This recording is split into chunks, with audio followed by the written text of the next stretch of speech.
Zinātniekam nav tā, radītājiem nav tā doma, es pats kaut ko gribu uztaisīt, kur nav neviens pasties. Gan jau, ka mums arī kādi izgudrojumi, ko jūs pats. Ļoti gribās, un tas ir tas, kur... Bet ir jums tādi bijuši? Jā, šis, nevis bijuši, viņi visu laiku ir. Kur dēļ, ir tāds sāp un tas aizvainojums.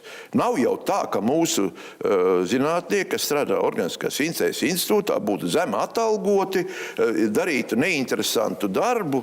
Nē, bet viņi nevar iemiesot savas idejas. Kādam vajag, jaunu pretvēju preparātu. Jūs varbūt domājat, ka ir jāveido viņi pavisam savādāk. Cits darbības mehānisms vajadzīgs, lai efektīvs zāles.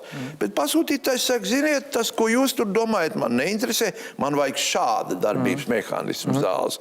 Un tajā laikā par tādu naudu. Un viss.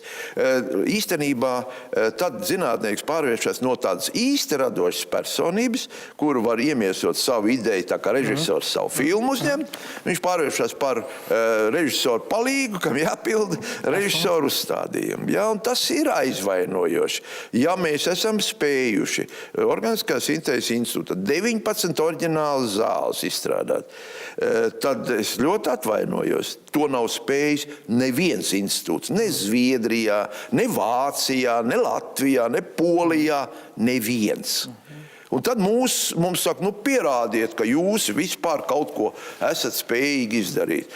Mēs sūtīsim jūsu darbu ekspertēt kādam tur, kas vispār pats neko nav paveicis. Tas, ka to mūsu pasūtītāji no pirmā pasaules lielāko farmācijas firmu piecinieki, 3 ir pasūtītāji, lai mēs viņiem izstrādājam jaunas zāles un tehnoloģijas. Viņi jau ar savu maciņu un savu pasūtījumu to sen ir novērtējuši.